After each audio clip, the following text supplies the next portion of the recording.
ام لہم شرکاء شرعوا لہم من الدین ما لم یأذن بہ اللہ۔ اللہ فرماتے ہیں کیا یہ لوگ ان کی ایسے شریک ہیں اللہ کے ساتھ؟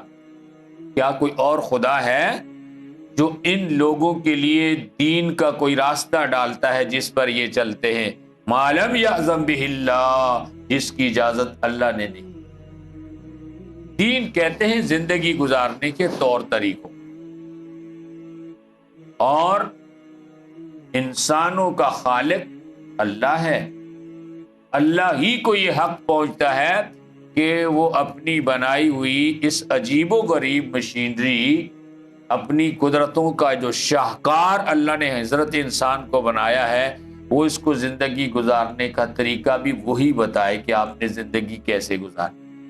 دیکھیں نا، انسان بھی چیزیں بناتا ہے، انسانی مصنوعات بھی ہیں، انسانی پروڈکٹ بھی ہیں۔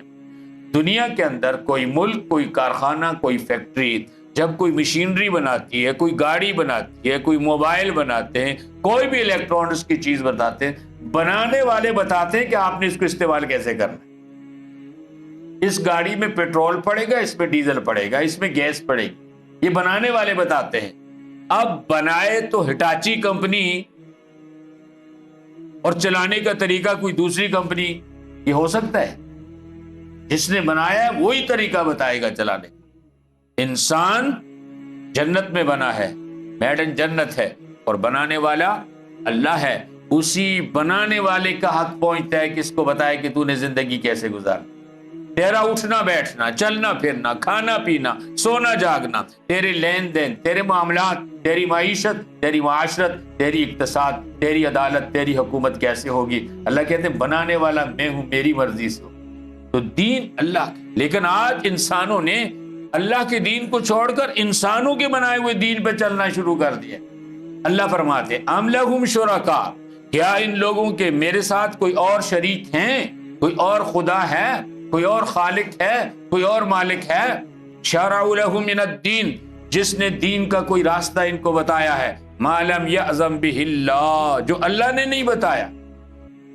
تو انسانوں کی اکثریت اللہ کے دین سے ہٹ کر زندگی گزارتی۔ اللہ فرماتے ان الدین عند اللہ الاسلام، آخری پیغمبر کے آنے کے بعد، قرآن کے نزول کے بعد، قیامت کی صبح تک انسانوں کے لیے زندگی گزارنے کا طریقہ اسلام ہے۔ اور ایک جگہ پر اللہ نے بڑی سخت وعید ارشاد فرمائی، وَمَن يَبْتَغِ غَيْرَ الْإِسْلَامِ دِينًا فَلَن يُقْبَلَ مِنْهُ وَهُوَ فِي الْآخِرَةِ مِنَ الْخَاسِرِينَ۔ اگر لوگوں نے اسلام کو چھوڑ کر زندگی گزارنے کے لیے کوئی اور دین ڈھونڈا اور تلاش کیا، اللہ فرماتے فَلَن يُقْبَلَ مِنْهُ، ہرگز ہم اسلام کے سوا کسی اور طرز زندگی کو قبول نہیں کریں۔ ایسے لوگ شاید دنیا میں کامیاب زندگی گزار لیں، وَهُوَ فِي الْآخِرَةِ مِنَ الْخَاسِرِينَ، لیکن یہ لوگ آخرت کان اٹھانے والوں۔ آج سوچئے، ہم مسلمان ہونے کے باوجود ہم بھی اللہ کے طور طریقے اور اللہ کے احکام اور پیغمبر کی سنتوں کو چھوڑ کر ہم بھی انسانوں کے بنائے ہوئے طور طریقوں کے اوپر چلتے ہیں۔ جس طرح مشرکین عرب اپنے آبائی دین پر چلتے تھے، اپنے باپ دادوں کے طریق پر چلتے تھے، پیغمبر کے دین کو مسترد کیا، پیغمبر کا حکم نہیں مانتے تھے، پیغمبر کی سنتوں کو پسند نہیں کرتے تھے۔ آج مسلمانوں کا بھی یہی حال ہے۔ بہت سے کام پوچھو کس نے بتایا ہے، اور جی ہمارے بڑے ایسے کرتے، ہمارے آبا و اجداد ایسے کرتے تھے، ہماری قوم ایسے کرتی ہے، ہماری برادری ایسے کرتی ہے۔ جہاں مشرکین نے اللہ کے ساتھ اور شریک ٹھہرا لیے تھے، ہم نے بھی برادری کو خدا کا شریک ٹھہرا لیا، ہم نے بھی باپ دادوں کو خدا کا شریک ٹھہرا لیا۔ جس طرح اللہ کے حکم ماننے چاہیے، آج مسلمان بھی قوم کا حکم مانتا ہے، برادری کا حکم مانتا ہے، دادی اماں اور نانی اماں کا حکم مانتا ہے۔ کہتا ہے ہماری دادی ایسے کرتی، میری نانی ایسے کرتی، میرا دادا ایسے کرتا تھا، ایسے طریقے بتائے۔ میں ابھی درس میں ایک جگہ کہہ رہا تھا، اللہ تعالیٰ نے قرآن حکیم میں مشرکین کی عجیب عجیب چیزوں کو بیان کیا ہے۔ حج کرتے تھے، حج سے جب واپس آتے تھے تو کہتے تھے دروازے سے گھر میں داخل نہیں ہونا، پیچھے سے دروازے دیوار میں نقب لگا کے گھر میں داخل ہونا۔ سوچو یہ کیا طریقہ ہے؟ حج کر کے آئے، دروازے سے نہیں آنا، کس نے منع کیا ہے؟ ہمارے باپ دادے کہتے دیوار توڑ کے گھر میں داخل ہوتے ہیں۔ آج ہم مسلمانوں کا بھی یہی حال ہے. ہماری خوشیاں بھی اس طرح آباء و اجداد کے طریقوں پر گزرتی ہیں، ہمارے غم بھی، ہمارا اٹھنا بیٹھنا، اکثر چیزیں اسی طرح ہیں.